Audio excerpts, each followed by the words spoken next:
Casi 2 décadas después de que la pequeña Madeleine McCann de 3 años desapareciese en 2007 en un complejo turístico en Portugal, su nombre ha vuelto a aparecer mencionado en los medios de comunicación, pero también en los documentos relacionados con el magnate y delincuente Jeffrey Epstein, un material que se difundía por el Departamento de Justicia de los United States como parte de los archivos relacionados con el procesamiento penal de Epstein y de su pareja sentimental y socia Ghislaine Maxwell. Entre las millones y millones de páginas que incluyen expedientes judiciales, declaraciones, testimonios y pruebas que por fin han visto la luz pública, se encuentra en varios documentos el nombre o mencionado el nombre de la pequeña desaparecida hace ya 19 años. Pero es que en el día de hoy tenemos que volver a hablar de Sir Clement Freud, de ese político rostro de televisión británico que además era conocido por ser nieto del famoso psicoanalista Sigmund Freud, que luego fue un hombre acusado por cosas parecidas a lo de Jeffrey Epstein, y hubo una impactante revelación de los padres de Madeleine de que habían entablado una amistad con este hombre y que todo esto cambió el curso de las investigaciones sobre la desaparición de la pequeña en Portugal, porque Freud había invitado a la familia McCann a su casa en Portugal, muy cerca de donde luego se hospedarían. Además de haber compartido durante aquel verano de 2007, año que se perdió la pequeña, Freud murió en el 2009. Pero obviamente hay varios datos bastante llamativos en estos años, desde los 2006 hasta 2009, que es cuando muere este señor, que luego pusieron todo el foco aquí. Y es que hubo un medio de comunicación que casi una década después colocó un titular muy importante en torno a la desaparición de Maddie, diciendo: ¿realmente Freud guarda un secreto sobre la desaparición de Madeleine McCann? Es que en un documental titulado Exposición de un canal británico llamado ITV, decían que incluían nuevos relatos e informaciones que la policía estaba incluyendo en la investigación sobre la desaparición de Madeleine en Praia da Luz, en Algarve, en ese mayo de 2007, un documental que mostraban a dos mujeres que denunciaban que fueron víctimas entre los años 40 y 70 a manos de Clement Freud, ese famoso político y escritor alemán naturalizado británico, aún más famoso por ser un descendiente directo del psicoanalista Sigmund Freud. Y es cierto que Sylvia Woosley, que conoció a Clement cuando tenía 10 años y que más tarde vivió con él cuando terminó el matrimonio de su madre, decía que la ex legisladora, de hecho cuando se emite este documental de televisión, Jill Freud, que era la viuda del acusado, dijo en varios comunicados a la prensa que se sentía profundamente triste y que lamentaba muchísimo lo que le había sucedido a esas mujeres. La disculpa a las víctimas fue seguida por una revuelta en los medios de comunicación británicos que especulaban que la policía británica estaba investigando los posibles vínculos de Clement Freud con la desaparición de Madeleine McCann hacía 9 años atrás. Moría en abril de 2009, pocos días antes de cumplir 85 años, tenía una casa de vacaciones en Praia da Luz y semanas después de la desaparición de la niña inglesa contactó a Jerry y Kate McCann, haciéndose amigo de ellos y dándoles la bienvenida a su casa en al menos hasta en 5 ocasiones. Es que los medios de comunicación de Reino Unido y otros periódicos decían que la policía británica estaba investigando información sobre el pasado de este señor y nuevas acusaciones para determinar si eran relevantes para la investigación sobre la desaparición de Maddie. Según la familia del exdiputado, Freud no estaba en el Algarve cuando la niña desaparece de la casa de Jerry y Kate McCann, que estaban alquilando un complejo turístico de Praia da Luz mientras los padres cenaban fuera con amigos. Lo que pasa es que otras investigaciones sugieren que él sí estaba en el Algarve. En un comunicado, un portavoz de los demócratas liberales habló de acusaciones horrendas, dijo que el partido estaba profundamente triste al saber que había habido vidas que habían sido arruinadas por un hombre cuya faceta pública tan en desacuerdo con su verdadero carácter, y un documento en el partido al que pertenecía Freud que elogió el gran coraje de esas mujeres para hablar públicamente. Es cierto que este era un último de una serie de casos terribles de figuras conocidas que habían utilizado sistemáticamente su estatus de celebridad y poder para cometer estas atrocidades, y Clement Freud decía en los comunicados que era una figura de alto rango de los liberales, un predecesor de ese partido, y que estaban muy conmocionados y horrorizados por toda la noticia. Y evidentemente pensar que el caso Madeleine McCann, una de las desapariciones de niños más mediáticas de toda la historia, podría estar involucrada con este hombre. Volviendo a los archivos de Epstein, hay varios correos que mencionan a Portugal, como habíamos comentado en otro reportaje sobre este tema, pero en alguno de ellos menciona también el Algarve. El Algarve sabemos que es esa zona de Portugal donde veraneaban los padres de Madeleine McCann y que justamente cuando estaba de vacaciones con ellos, con otros amigos y con sus hermanos, ahí desaparece. Y desaparece de una forma bastante extraña y misteriosa que en muchas ocasiones los propios policías de la zona, la policía lusa, llegó a decir que los padres presuntamente podrían llegar a estar involucrados. De hecho, se les llegó a juzgar. Y es cierto que en uno de los correos marcado de Jeffrey Epstein, un correo que él tenía de vacaciones, decía que tuvo un verano muy fabuloso y ajetreado en Croacia, en el sur de Francia, en Italia, pero también menciona el Algarve. Es llamativo porque en la parte final menciona una frase que dice que los niños volvieron al cole. Hola por hoy.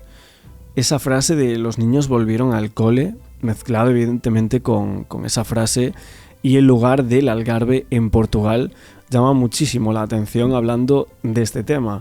Por otro lado, en cuanto al libro de Gonzalo Amaral de la desaparición de Madeleine, ese libro de La verdad de la mentira acusaba al matrimonio, o sea, a los padres de Maddie, de haberse deshecho presuntamente de su hija después de que ésta muriese en un accidente al caer tras el sofá cuando se despertó sola aquella noche. Otro inspector llamado David Edgar, que estuvo 3 años dedicado al caso de Maddie, defendía que habría sido llevada a algún punto del Algarve por una banda que, según publicaba el diario británico, el Birmingham Mail, Edgar estaba convencido de que la niña no fue muy lejos y que incluso en aquel momento estaba viva. Obvio que la pregunta del siglo es ¿dónde está Madeleine McCann? Sabemos, y según el caso, en 1 hora que es imposible que hayan salido de Portugal, que la niña haya salido, es muy poco probable, porque ya a las 10 de la noche la policía buscaba a Madeleine por toda la zona costera. Lo más probable es que hubiesen ido al norte intentando llegar a la frontera con España y de seguro se hizo imposible recibir órdenes de terminar con la pequeña, si es que la hubiesen llevado como se sugiere. Entonces, en el caso de que hubiesen logrado sacar a la niña, de seguro que fue llevada a un lugar con un alto índice de tráfico. Con ese porcentaje, actualmente decimos que podría estar viva en alguno de estos sitios que se llega a suponer. Y es que sí, es cierto que el mundo está lleno de gente depravada, de muchísima maldad. Y obviamente estas redes pensamos que algunas desapariciones mediáticas que nunca se ha sabido qué es lo que ha llegado a pasar con estos menores, pues podrían estar involucrados en algunas redes y por supuesto la de Jeffrey Epstein. Algunas personas ahora mismo las están intentando conectar de alguna manera. Todo esto después de que en los archivos se mencione el nombre de Madeleine para algunas cuestiones. No tan solo eso, sino que los retratos robot que sacaba la policía británica en su momento, en el año 2013, volvieron a poner el foco en Ghislaine Maxwell, la mujer de Jeffrey Epstein. Es tremendo porque el propio The Telegraph, este medio de comunicación importantísimo en Reino Unido, en el 2016, cuando salió todo este documental de las víctimas de Clement Freud, sacó un titular y habló en exclusiva con una de las víctimas de este señor, diciendo que había una conexión real entre Maddie McCann y Clement Freud, pero que la policía no hizo absolutamente nada, que lo sabían. De hecho, la propia víctima asegura que tendría algunas pruebas de esta supuesta conexión de la cual comentamos y de que realmente los propios padres fueron alertados hacía varios años de esta conexión y que no escucharon a las víctimas. Algo muy fuerte cuando estamos ahora relatando todo esto y viendo este tipo de conexiones que podría haber con el caso de la niña de 3 años desaparecida en Portugal, y es un caso tan misterioso y que tiene muchísimas aristas. Es verdad que los expertos en investigación criminal señalan que los testimonios retrospectivos que presentan muchísimas limitaciones significativas en cuanto a la fiabilidad de los los testimonios en los documentos de Epstein, y en este caso en particular hay un testigo que reporta haber visto a la supuesta niña en 2009. Ella desaparece en 2007, pero no relaciona el avistamiento con Ghislaine Maxwell hasta 10 años después, cuando luego lo ve por un grupo, y ahí es cuando se acuerda nuevamente. Hay un lapso temporal bastante grande que podría afectar a la precisión de los recuerdos y la capacidad de identificación fehaciente en estas personas involucradas, en este testigo más concretamente, y que no existen elementos corroborantes. No hay fotos, no hay registros de vídeos o testimonios que respalden esta declaración, aunque evidentemente a muchísimos sí que nos llama la atención. Y por otro lado, el hecho de que la declaración haya sido incorporada a la documentación judicial oficial de Epstein indica que las autoridades estadounidenses sí consideraron pertinentemente registrarla como parte del expediente del caso Epstein-Maxwell. Lo que pasa es que aquí hablamos de que no existe tan solo un caso, sino que podría haber miles y miles de casos de desapariciones, algunas mediáticas, otras que no, y Madeleine sería una más, aunque nosotros, claro, como conocemos tanto el caso, nos toca tanto y hemos vivido con este caso de esa niña desaparecida, ¿no? Con aquella mancha en el ojo durante tantos y tantos años, que evidentemente queremos saber qué es lo que pasó con ella. Pero las autoridades británicas y portuguesas, que son responsables de la investigación principal sobre este caso, no confirmaron si seguir esta línea de investigación específica del caso Epstein-Maxwell. Lo que pasa es que muchísimos medios de comunicación estaban intentando desconectar aquí estos dos casos, porque las actividades documentadas de Epstein y Maxwell se centraban principalmente en personas, vamos a decir, en Estados Unidos, en el Caribe y otras ubicaciones asociadas a las propiedades de este señor. Y que dicen que no hay muchas evidencias en el Algarve portugués. Sí que hay menciones a Portugal, tiene actividad en la península ibérica y también en la zona del Algarve parece que tenía algunas actividades, incluso en las Azores también, unas islas portuguesas. Y estos documentos representan más bien una de las miles de pistas y supuestos avistamientos de Maddie que fueron reportados a lo largo de los años, la mayoría de los cuales no pudieron ser corroborados, pero es cierto que el tema del coloboma que presenta a la niña en su ojo derecho constituye un rasgo físico muy distintivo y extremadamente útil para la identificación de la misma, una anomalía congénita que afecta aproximadamente a uno de cada 20.000 personas. Entonces, esta caracterización por defecto en alguna estructura del ojo, en este caso del iris, en Madeleine se manifiesta como una mancha oscura vertical en la parte inferior del iris derecho, claramente visible y prácticamente imposible de replicar o de simular sin cirugía especializada, con lo cual esta marca decían que era algo que a Madeleine le hacía algo muy especial y que evidentemente en todas las campañas de búsqueda se decía que era el elemento que más menciones recibía entre los supuestos avistamientos. Entonces, que el testigo en los documentos de Epstein mencionara específicamente que la niña se tapaba el ojo derecho durante todo el encuentro, pues sí que también llama la atención de quienes seguimos el caso desde hace mucho tiempo. Aunque es verdad que aquí hay múltiples causas a todo esto, no podemos hablar solo de una verdadera identidad. Y en cuanto al tema de las localizaciones, que decían que en Portugal Epstein no tendría ninguna, aunque sí es cierto que en la península ibérica tenía ciertos contactos, por ejemplo, en Barcelona, del cual hablamos en estos días y vamos a hablar un poco de España y estas supuestas relaciones que se están comentando. También en cuanto a París, decían que en Francia tenía también quería algunas casas y tenía ahí bastantes redes este señor. Y es que la red no solo era en Estados Unidos, sino que se está diciendo que sería internacional, con lo cual esto no nos limitaría a la hora de hacer hipótesis sobre el caso de Madeleine. Aquí es cuando salen algunos otros testimonios de personas que dicen que fueron vendidos a ciertas redes por sus padres. Y claro, aquí cuando hablamos de que la policía portuguesa tenía en la mira a los padres, ahora juntamos la presunta relación del caso con la red de Jeffrey Epstein, pues claro, nos sale un cóctel que sinceramente creo que ninguno de nosotros querríamos hablar nunca de ello, pero hay cosas que son demasiado oscuras en este mundo, porque hay muchos testimonios de algunas personas que aseguran de que su padre lo vendió y que, luego evidentemente salió en alguna manera de este tipo de red, y a día de hoy hay algunos testimonios de este estilo que la verdad que son muy escalofriantes. Imaginaos que en algún momento el caso de Madeleine pudiese ser de otra forma contado y que ella apareciese después de tantos años y que esté viva a día de hoy. Con evidentemente 3 años desaparece, ahora tendría muchísimos más y sería una mujer adulta. Pero tenemos que contar también toda la teoría que supuso la policía portuguesa y por qué en aquel libro de Madi, a verdade e a mentira, del portugués Gonçalo Amaral, colocó todas esas suposiciones que evidentemente no eran solo de él. A él lo atacaron muchísimo, sino que eran de todo un equipo de policía portuguesa conjunto con otros expertos que habían venido del Reino Unido y unas pruebas de los perros forenses que detectaron olor a sangre en el coche de los McCann.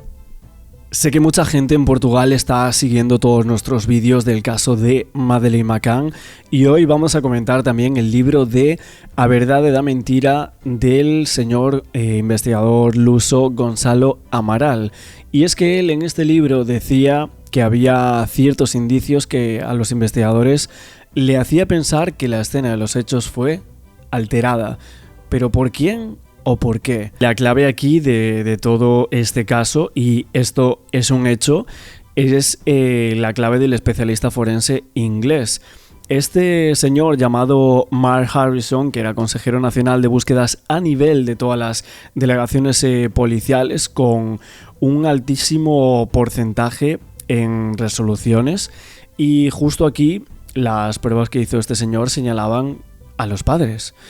Esto es un hecho porque este hombre tenía una amplia experiencia profesional, docenas de participaciones en investigaciones criminales a nivel internacional, y esta persona de inmediato comenzó a trabajar siempre acompañado por algunos elementos de la policía portuguesa, también de la policía de Leicester y de Scotland Yard, y se puso en disposición de todos los medios que necesitaba. El especialista Mark Harrison recorrió toda la vía de Praia da Luz, primero con la ayuda de un helicóptero cedido por la Protección Civil, lo que permitió tener una visión general del pueblo y sus alrededores, y después a pie, habiendo sido verificadas y estudiadas todas las arterias de la localidad, intentándose establecer conexiones y relaciones con los datos espaciotemporales ya verificados en el ámbito de la investigación.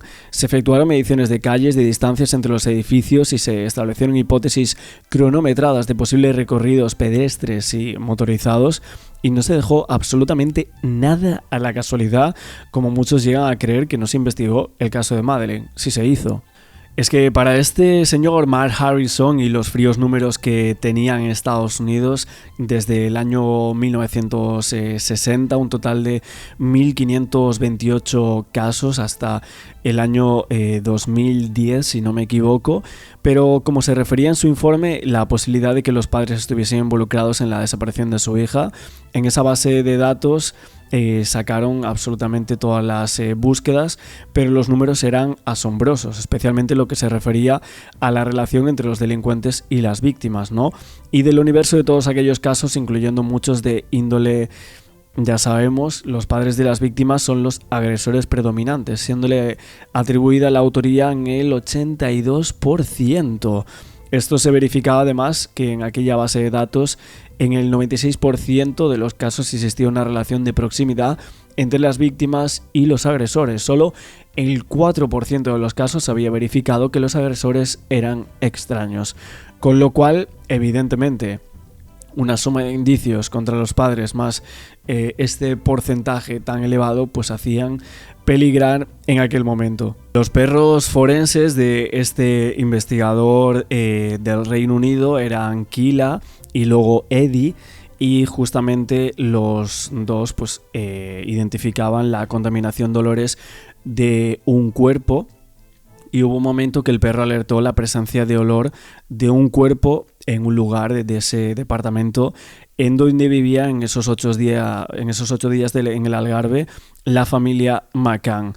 Obviamente esto se identificó como el lugar del acaecimiento del presunto fallecimiento de Madeleine. Estos dos perros, de hecho, resolvieron varios casos, uno en Irlanda del Norte y el siguiente también en el Reino Unido, y descubrieron varios casos de crímenes en los cuales pues, los perros encontraron ciertos vestigios que luego fueron una prueba clave para aquellos casos.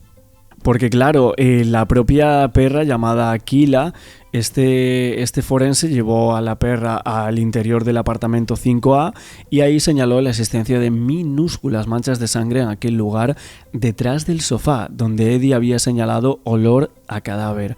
Según la perra, la sangre estaría en los mosaicos del suelo, habiéndose quedado parada él inmóvil con la nariz apuntada hacia el lugar preciso donde detecta los vestigios. En el exterior de la parte de atrás del apartamento 5A, Eddie dio otras dos señales de alerta de olor, más precisamente en el balcón del cuarto del matrimonio McCann y también en una zona del jardín situada por debajo del mismo. Allí el ladrido del perro era más débil, pero podía ser una duda, un casi encogerse de hombros humano, de donde se podía comenzar a establecer un recorrido del cuerpo según la información que Eddie acababa de fortalecer. Y es que después de examinar el apartamento 5A, continuaban desarrollando las diligencias planeadas para aquella noche, y que incluían todavía exámenes a los apartamentos 5B, el Oceans Club, etc., que habían sido ocupados por los amigos de vacaciones de los McCann.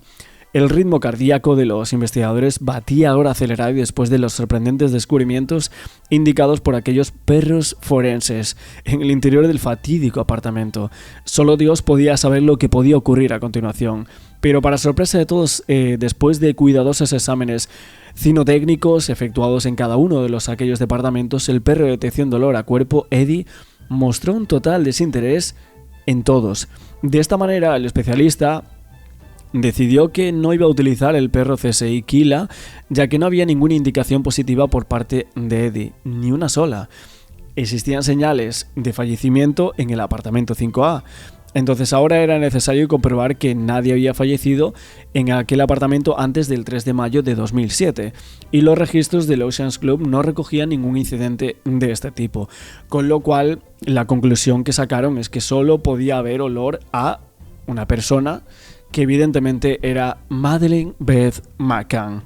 La perrita que rastrea el olor a sangre humana, tenemos claro que no es que no sea acertada, el acierto lo tienen los dos bastante aproximado. Lo que pasa que Eddie es el que señala el lugar donde ha habido el cadáver y ella es como hay que acercarle más acercarle más lo que es el espacio para que pueda concentrarse aquí, como veis, en el olor a sangre.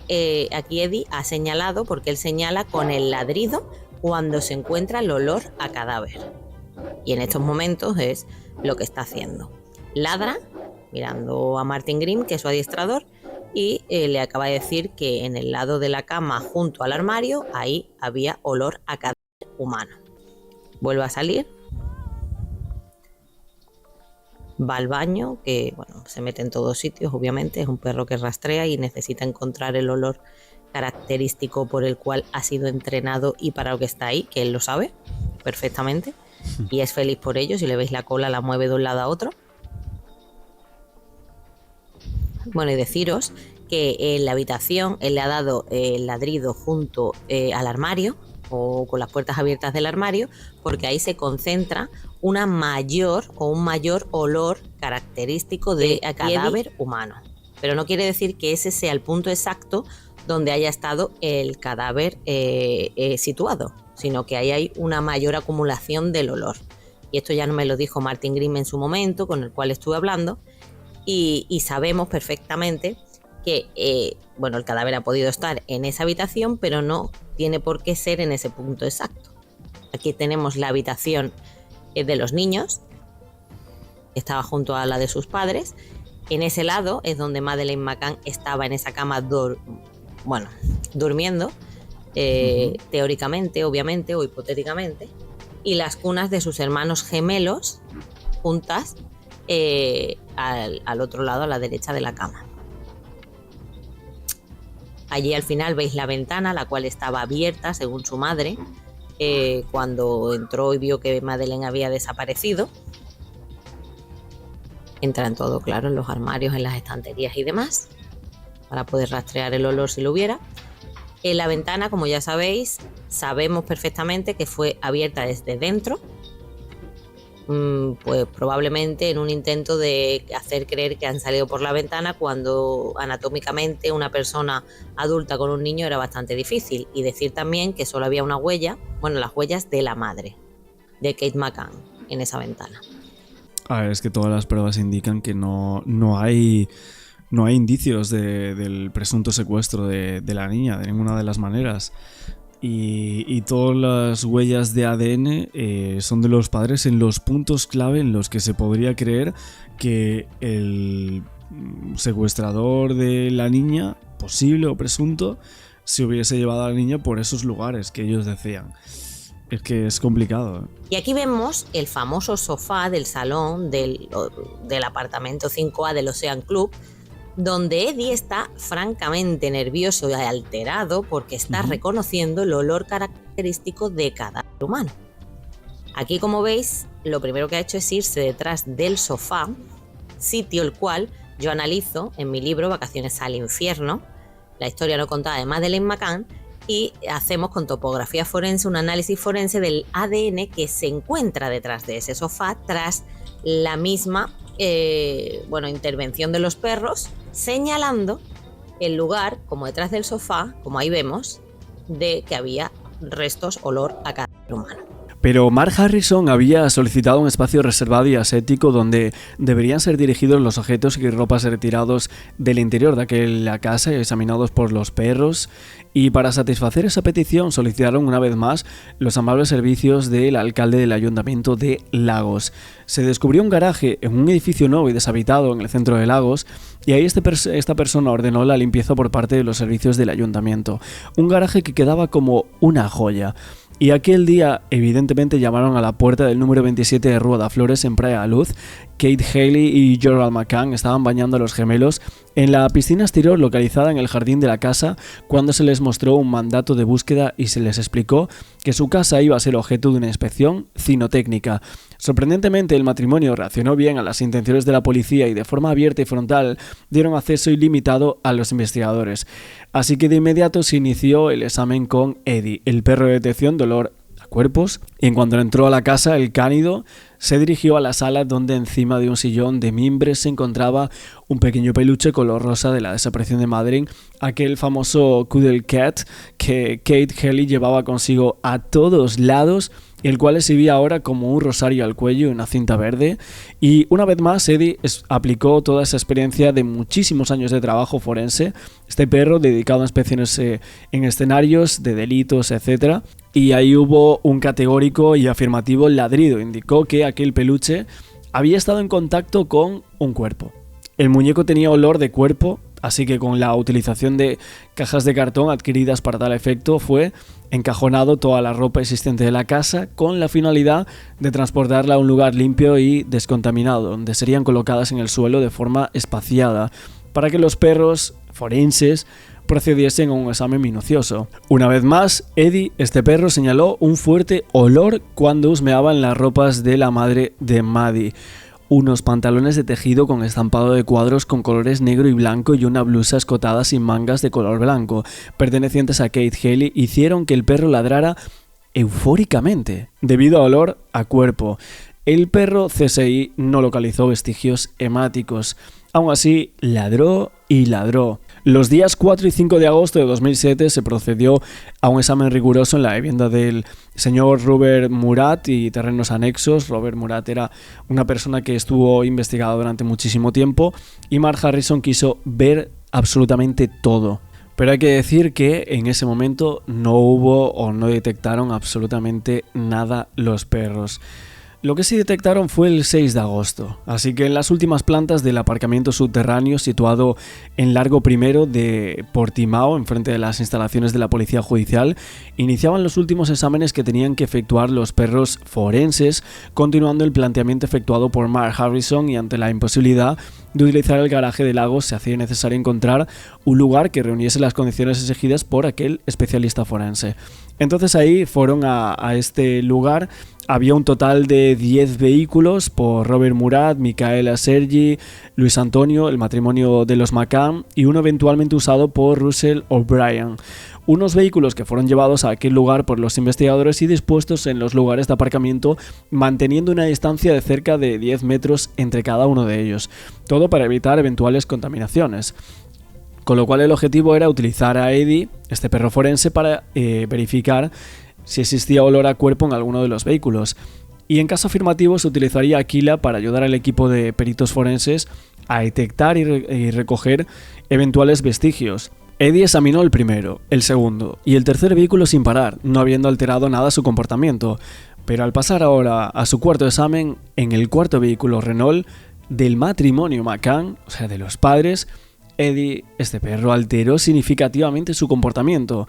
Visiblemente muy excitado, no se dirigió de inmediato hacia el vehículo como lo hizo con los anteriores. Levantó la cabeza y con la nariz al aire husmeaba incesantemente alrededor del vehículo, indicando que estaba buscando la fuente de aquel olor característico que tan bien conocía y con el cual hacía tantos años que estaba acostumbrado a lidiar, y que ya había detectado levemente en aquella zona, pero que se sabía que iba a acabar por encontrar. La voz especialista Martin llamó a la orden a este perro, que parecía entretenido en aquella tarea, y lo obligaba a volver al examen minucioso del cuarto vehículo. Eddie reveló una sorpresa más del caso, al ladrar fuertemente en señal de alerta de existencia de olor de cuerpo en el vehículo alquilado por el matrimonio McCann, concretamente en la parte inferior, y mordiendo, indicando que el olor estaba siendo emitido en el interior del vehículo a través del sellado existente en las juntas de las puertas. Un vehículo que fue inmediatamente por la noche sujeto a un completo y minucioso examen forense por parte de los peritos de la policía portuguesa, y con la ayuda del perro de detección de sangre humana Kila, encontrándose ya al amanecer vestigios hemáticos, en especial en los lugares indicados por el perro, en la llave y luego en el maletero del vehículo. Fueron entonces recogidas muestras de partes del maletero del vehículo que fueron enviadas al laboratorio de Birmingham, en UK, y a semejanza de lo sucedido con los apartamentos, una vez más, Eddie no reveló ningún interés por los restantes vehículos inspeccionados, habiendo mostrado solo interés en el vehículo utilizado por los padres de Madeleine McCann. Y es que había varios más indicios, porque otros testigos declararon que los padres curiosamente mantenían frecuentemente el maletero del coche abierto.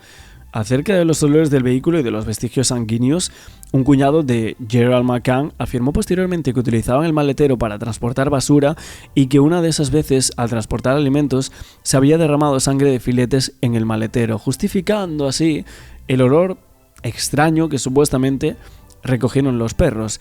A su vez, un primo de Kate dijo que el coche tenía olores desagradables que pensaba que eran originados por los pañales de los niños. Justificaciones que no eran concluyentes respecto a la especialidad del trabajo de los perros ingleses. Unos perros que estaban exclusivamente entrenados para detectar sangre humana y olor cuerpo humano. Las consideraciones sobre este tipo de higiene de los coches utilizados, etc., no parecían tan creíbles como que unos perros forenses detectaran justo olor a cuerpo de Madeleine en el apartamento, y luego en las llaves del coche y en el propio maletero del coche que habían alquilado los McCann. Y claro, evidentemente con estas pruebas de los perros, las preguntas que se empezaron a hacer en una reunión que tuvieron estas personas y evidentemente todos los investigadores, ya sea de Reino Unido y luego también la policía portuguesa, es que Madeleine McCann falleció justo en ese instante con alguna persona, vamos a decir, cercana a ella, detrás de ese sofá del cuarto del matrimonio de los padres, con el propio peluche con ella. Y luego evidentemente sacaron el cuerpo en el coche que habían alquilado. Era una hipótesis que sugerían después de todas estas pruebas que se habían rescatado. Ahora comenzamos, ahora va a ir de hecho al vehículo de los McCann, ya está aquí. Pues aquí sigue rastreando Eddie el vehículo de los McCann alquilado 2 semanas después de que Madeleine desaparezca. Martin obviamente lo que quiere es que lo olfatee, que lo rastree bien. Él se pone nervioso, pero si os fijáis, siempre vuelve así a esa zona en la cual le puede llegar el olor a cadáver. Bueno, ahí se fue para el otro lado y ahora vuelve, ¿no? Que puede impregnar, ¿no?, el ambiente, ya que está en el vehículo de la familia McCann. Aquí él, bueno, pues muestra esa excitación que también vimos en el apartamento, en el 5A, donde desaparece Madeleine McCann y que entró, vaya, y lo reconoció rápidamente después de esta actitud bastante nerviosa. Martin Green lo vuelve a llamar para que se acerque y rastree bien el Renault. Aquí vemos como, bueno, le da vueltas y demás. Necesita que rastree todo, las ruedas.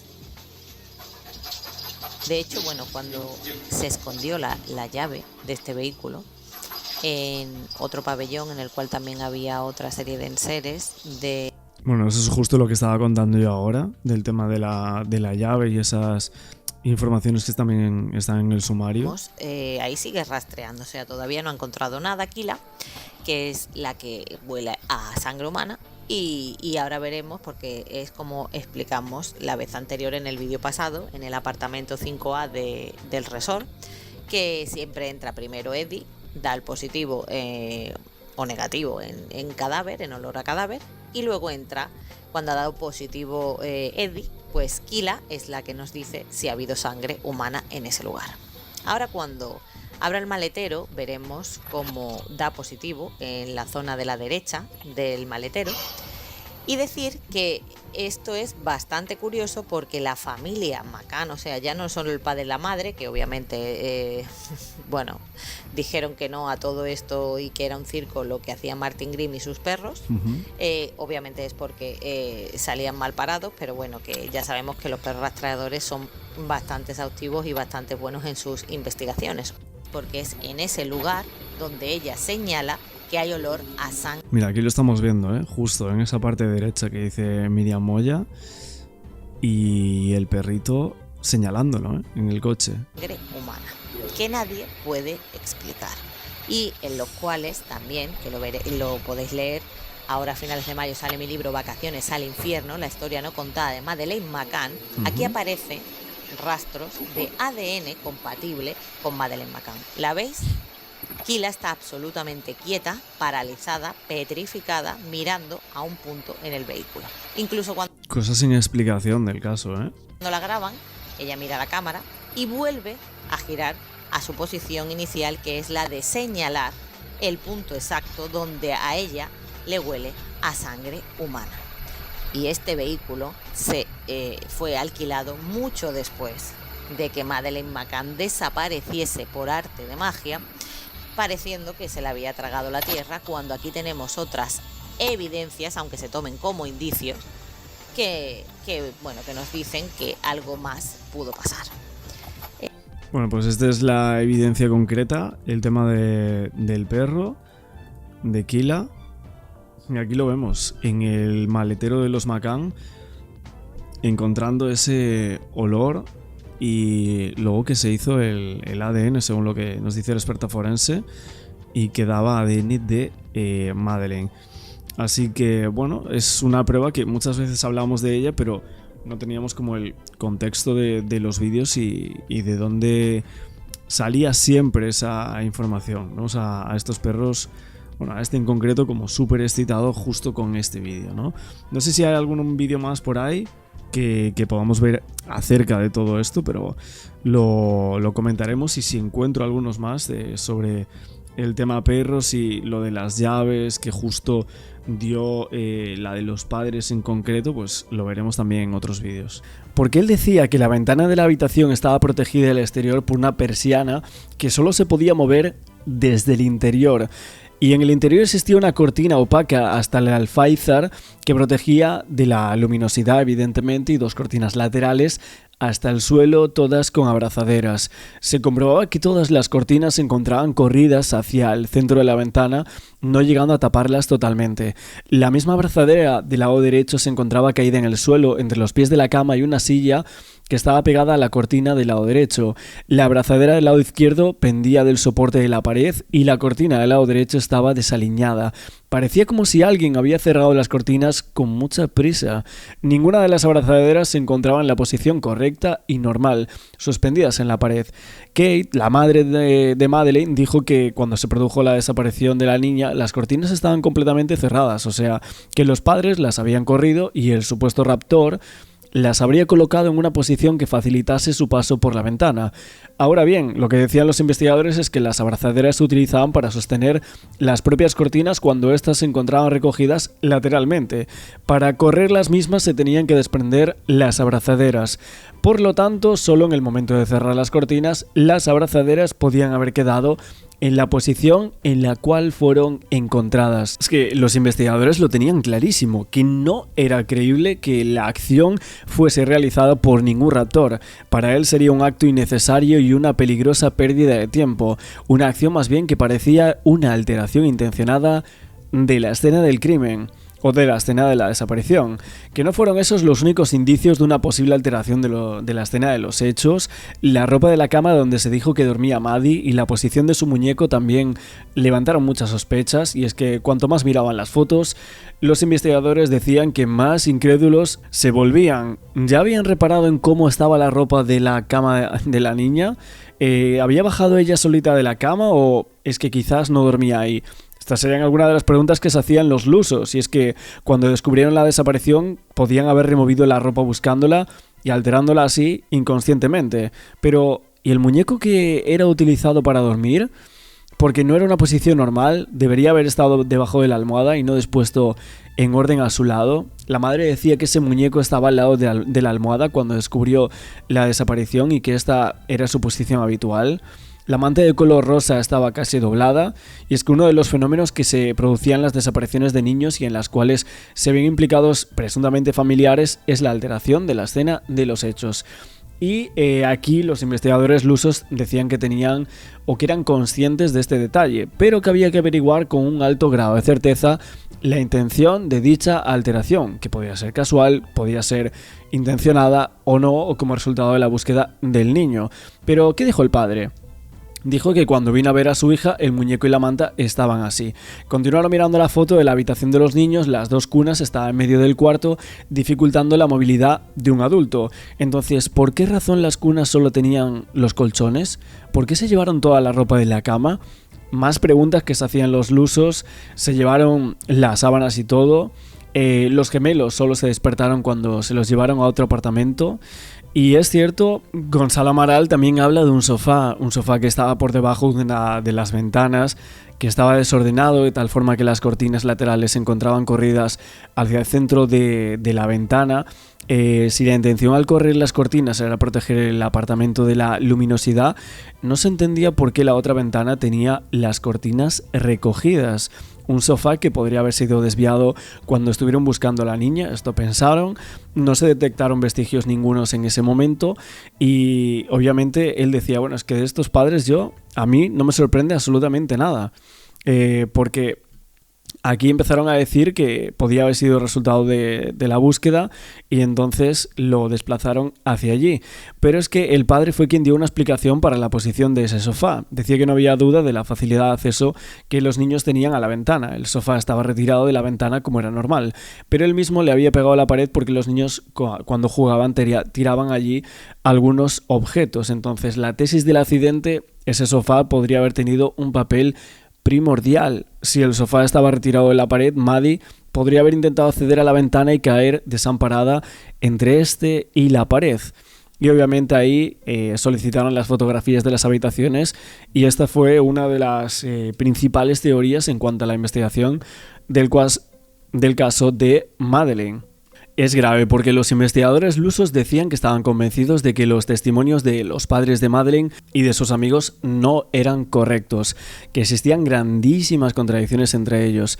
El tema que abordaba una de las diversas reuniones del equipo de investigación, la primera idea era que esas contradicciones podían ser resultado del miedo de un grupo de turistas que fueron negligentes con la guardia de sus hijos, confiando que podrían llegar a estar seguros, y en el fondo la idea era que casi todos eran médicos con hijos de edades inferiores a los 4 años de edad y la pregunta de qué sucedería con sus carreras y con sus hijos si fuese el conocimiento público judicial la ligereza con la cual dejaron a los hijos solos en un apartamento sin seguridad para ir a cenar a un centenar de metros comiendo y bebiendo muy bien, según los testigos. Incluso, como era habitual, en el grupo beber 8 botellas de vino, 4 de blanco y 4 de tinto, según lo que salía en las cartas. Todo esto además sin tener ningún tipo de visibilidad de la parte de atrás de los apartamentos, sobre todo en aquellos que se situaban a nivel de la calle, mucho menos en las habitaciones de los niños que estaban orientadas a la fachada del bloque de los apartamentos. Y aquí, pues, esta era otra de las teorías. El matrimonio McCann consideraba que sus hijos estaban totalmente seguros aunque el balcón de la parte de atrás estuviese cerrado, pero no con llave, y que se pudiera entrar y salir por aquí sin ser visto.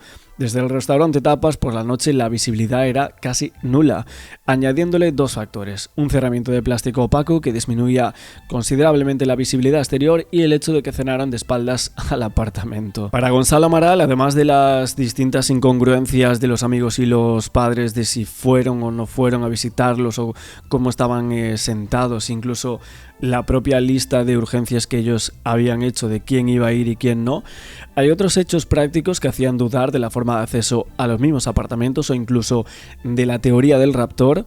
Y era quien accedía al bloque de apartamentos por la parte de delante, tenía una visión completa de todas las ventanas. Obviamente lo que va relatando el señor Gonzalo Amaral es que luego vino un investigador, intentó suponer dónde podría estar el cuerpo de Maddie, porque lo que ellos creían es que evidentemente habría habido un fallecimiento y las distintas personas, como por supuesto los padres como cabecillas, intentaron resarcir todo eso, intentaron ocultar evidentemente el cuerpo, pero claro, habría que averiguar el por qué se intentaba ocultar, cuáles eran los motivos.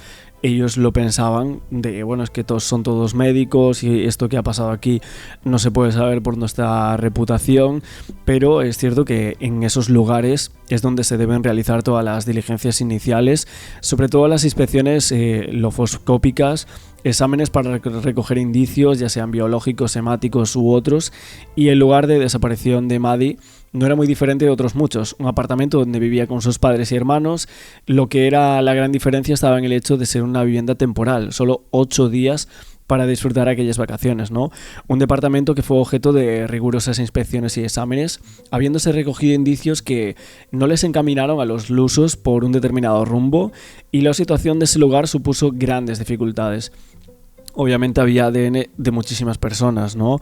Y el apartamento se situaba en un resort turístico donde semanalmente entraban y salían decenas de turistas. La policía portuguesa, ese positivo en sangre y cadáver en el coche, y también el positivo a olor a cadáver y sangre humana en el apartamento donde estaban los padres de Madeleine y también sus hijos pequeños. Antes vamos a dar un poco de informaciones de esta evidencia canina. Obviamente el tema de Madeleine siempre aparece en las primeras planas de todos los periódicos, y aún por encima cuando hemos visto que hace poco se estaba buscando en algunos lugares bastante cercanos al sitio donde desaparece la niña. Tenemos que hablar hoy de Kela y Eddie. Estos eran los 2 perros. Primero Kela, que era un perro de escena del crimen que fue entrenado para darle a su manejador una señal específica cuando detectaba sangre. La señal era bajarle la nariz al suelo y quedarse ahí. Por otro lado tenemos a Eddie, que era un perro de recuperación de víctimas mejorado que fue entrenado para ladrar solo cuando detectaba un olor a cadáveres humanos. Ambos perros provenían de la policía de South Yorkshire a petición de las autoridades británicas durante la investigación por el caso de Madeleine McCann. Y los perros fueron llevados al apartamento de los McCann, un terreno baldío, y luego también estuvieron en la playa. Lo que encontraron en la primera búsqueda es que ninguno de los perros hizo ninguna señal durante las búsquedas en esas áreas o incluso en la playa, pero ambos señalaron algo dentro del apartamento. Y es que los 2 perros, tanto Kela como Eddie, dieron su señal cuando registraron detrás del sofá del apartamento de los McCann. Y Eddie incluso dio una alerta adicional cerca del armario en ese dormitorio. Ahora vamos a ver el vídeo, vamos a comprobar que todo esto es así, está dentro del sumario del caso. Y después incluso de la búsqueda inicial, las autoridades portuguesas decidieron ir más allá. o tuvieron órdenes para registrar el apartamento de los padres que habían alquilado desde la desaparición, y luego el coche, que era un Renault Scenic que habían alquilado 24 días después de la desaparición. El tema del coche lo veremos después, con lo del maletero y tal, para daros un poco todas las pistas y todo el englobado de estas dos pruebas que para algunos expertos son clave.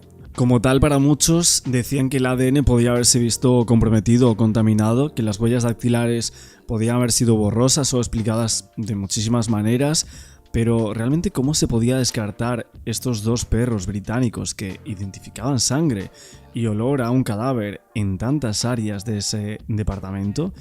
Se podría decir que Madeleine podría haber muerto en el apartamento y luego haber sido sacada por una persona desconocida que no conocía a la niña. Pero ¿cómo se podía explicar la evidencia encontrada en ese nuevo apartamento y en el coche casi un mes después de la desaparición?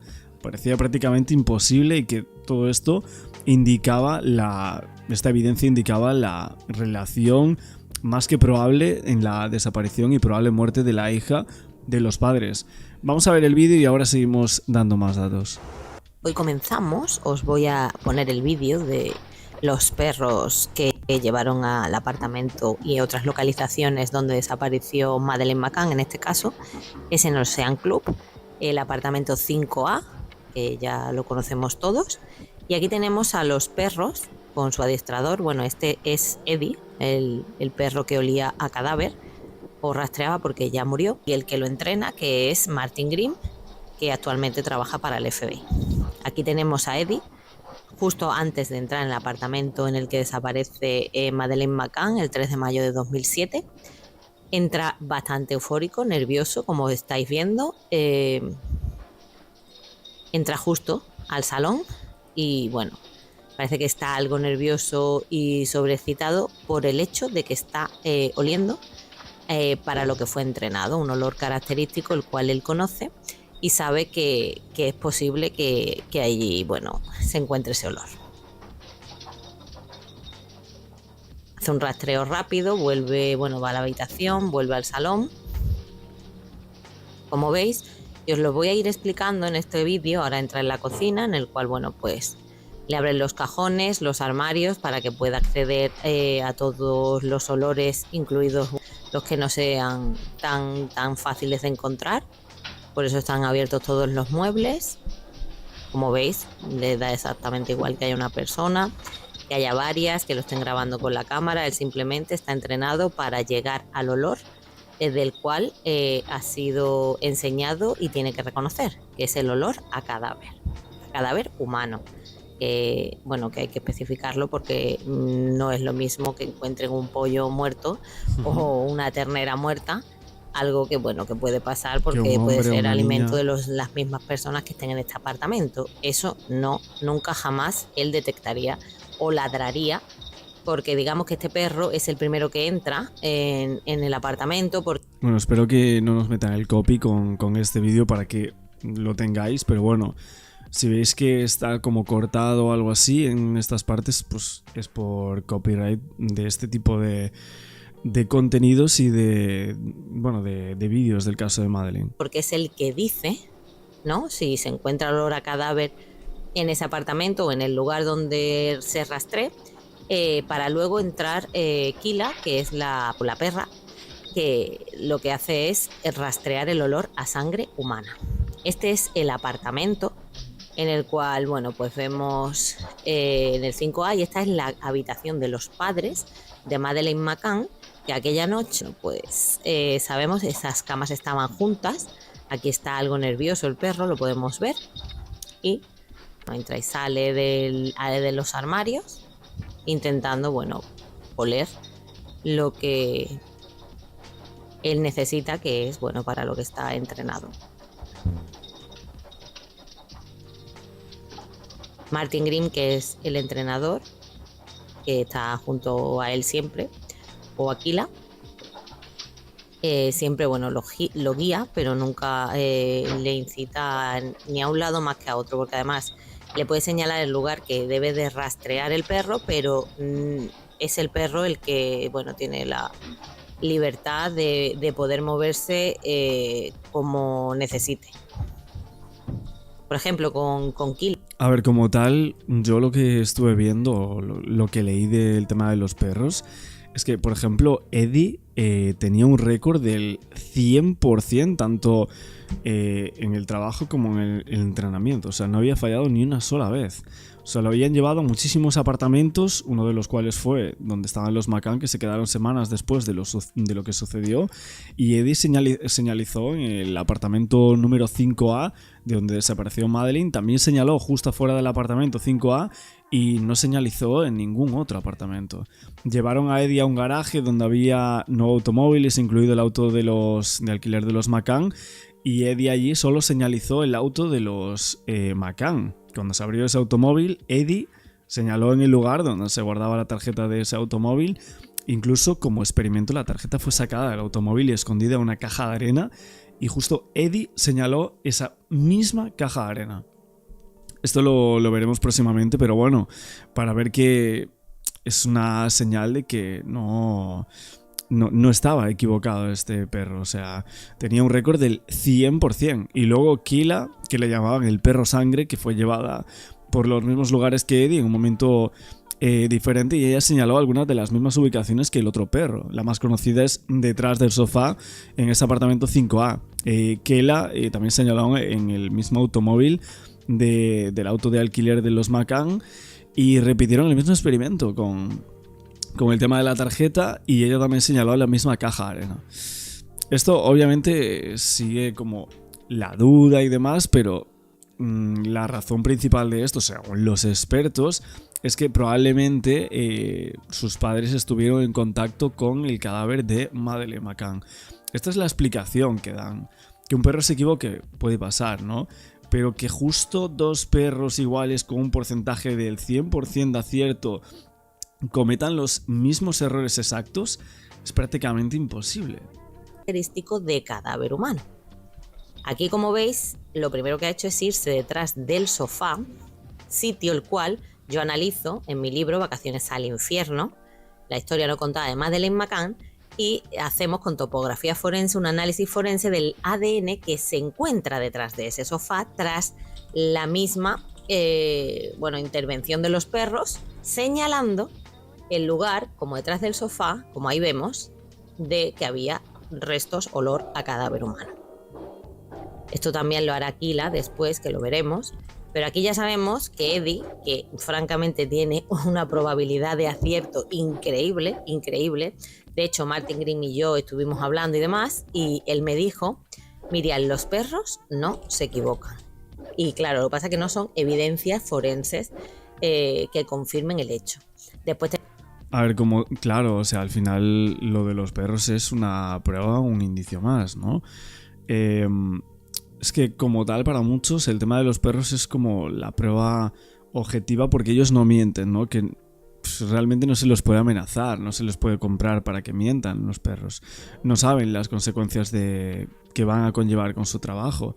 Aunque creemos que forenses, que criminólogos, etcétera, van a como dar siempre de manera objetiva los datos para inculpar o no a unos padres, por ejemplo, los perros eso no lo van a hacer, ¿no? Y bueno, esto es un poco lo que mucha gente piensa de este caso. Tenemos que encontrar la sangre, el ADN, y recordemos que estos perros entran en el apartamento que desaparece Madeleine McCann. Ella desaparece el 3 de mayo de 2007 y ellos entran en agosto de 2007. Es decir, puede haber, y siempre sabemos, los que se dedican, como el adiestrador Martin Green, a rastrear con estos perros, los cuales son súper famosos en el mundo. Uh-huh. Son ingleses, pero son súper famosos en el mundo. O bueno, era Eddie porque él ya murió, pero tiene otros. Y ellos tienen, siempre han acertado todos los casos donde han ido, tanto de desapariciones como de asesinatos, homicidios, etcétera, etcétera. Aquí, como veis, vuelve al armario. Después de esto, deciros que se levantaron los azulejos, las baldosas, se retiró el sofá, como hemos visto, del salón, para encontrar la evidencia forense como restos de sangre, fluidos, etcétera, etcétera, porque es la evidencia que confirma que los perros llevan razón, porque los perros en sí no son evidencia forense, solamente lo que hacen es guiar, pero sí sabemos que suelen equivocarse muy poco.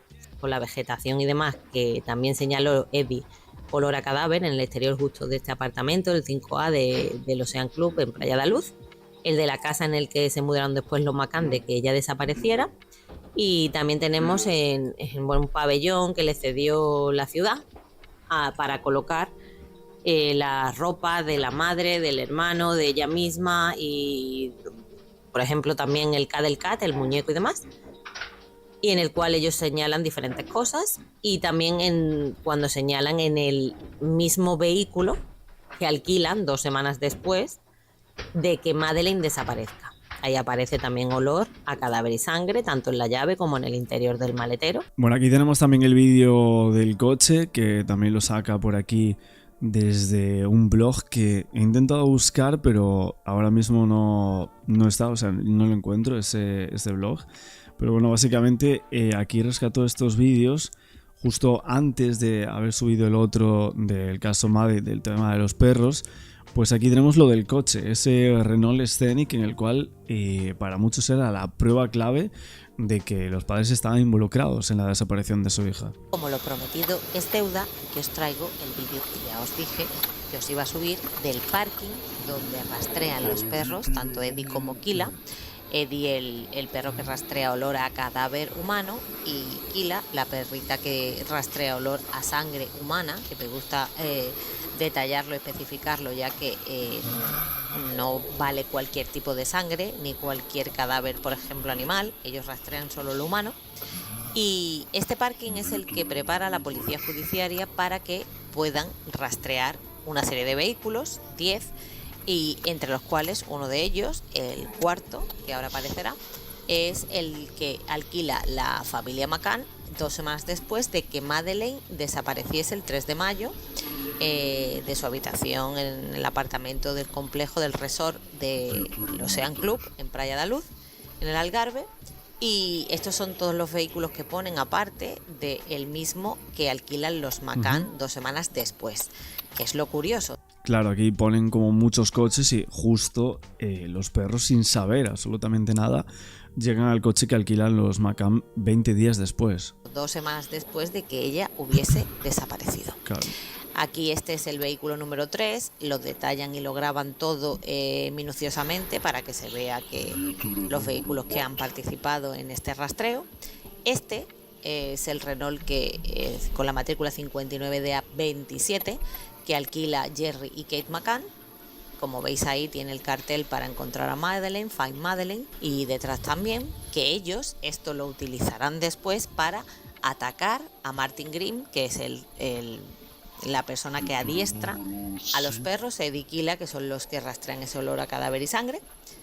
Y claro, ellos dicen que era muy fácil saber cuál era su vehículo porque tenían los carteles de encontrar a Madeleine. Esto es absurdo porque claro que saben todos cuál era el vehículo, los perros no. Porque a los... Hombre, a ver, ¿cómo vas a ver un perro por la imagen de la desaparición de una niña? O sea, es una tontería eso, ¿no? perros nadie se lo explica. Es decir, ellos solo rastrean un olor para los que son entrenados. No van a rastrear cualquier olor y no saben que ese coche pertenece en ese momento a esa familia que lo ha alquilado. Qué tontería. Entonces eso, lo que ¿no? hacen es tener, bueno, pues entre ellos, bueno, pues está este vehículo y hay otro, como vais a ver, en este parking, los cuales también rastrean. Obviamente aquí Martin Grimm, cuando el ventilador se apaga para que no tengan nada que les pueda dar una respuesta equivocada a estos perros que rastrean, y por eso tiene cadáver humano. Y ahí empiezan, ¿no? Entra, bueno, pues Eddie es bastante nervioso, pues son perros que saben a lo que van, saben que necesitan rastrear ese olor para el cual ha sido entrenado, y le gusta hacerlo. De hecho ya lo tenéis aquí, que ellos tienen siempre esa, bueno, una buena actitud hacia ese rastreo. Está parado, se sienta y tiene que esperar a que la persona que lo guía, que es Martin Grimm, le dé la señal. Bueno, vamos a ver ahora el tema de la señal. Estos vídeos, la verdad es que no sé si los había visto hace muchísimo o en algún documental de Madeleine, pero bueno, rescatarlo por aquí, colocarlo en YouTube, un poco con toda la información que hay, ya sea en los medios y también en el sumario del caso. Y también yo me pregunto una cosa, porque si realmente los rastros de cadáver estaban en un vehículo alquilado semanas después, ¿esto significaría que podía tratarse de un traslado del cadáver o incluso de ropa o objetos que estuvieron en contacto con el cadáver? Y que esos objetos evidentemente los manipularon los padres porque ese era el automóvil de ellos y suponemos que no hubo nadie más, ¿no?, que llevase ese coche, o si lo hubo no lo dijeron. Por lo tanto, a mí me parece muy sospechoso eso también. Esa es la señal para que Eddie rastree ese olor a cadáver. Y bueno, pues comienza con todos los vehículos. Este es el número 1. Martin le dice, ¿no?, le guía por dónde tiene que ir, qué tiene que hacer y como, bueno, por ejemplo, si tiene que identificar más una rueda y rastrearla más, pues él se la señala y él la rastrea, pero que los perros en ningún momento en este sitio, en este lugar, en este parking, dan positivo a olor a cadáver o sangre en otro vehículo que no tenga nada que ver con los McCann. Eso que quede claro. Cosa que los perros nadie le ha dicho, sí, este vehículo sí y este no, que es el que tienes que dar positivo en olor a cadáver, olor a sangre humana.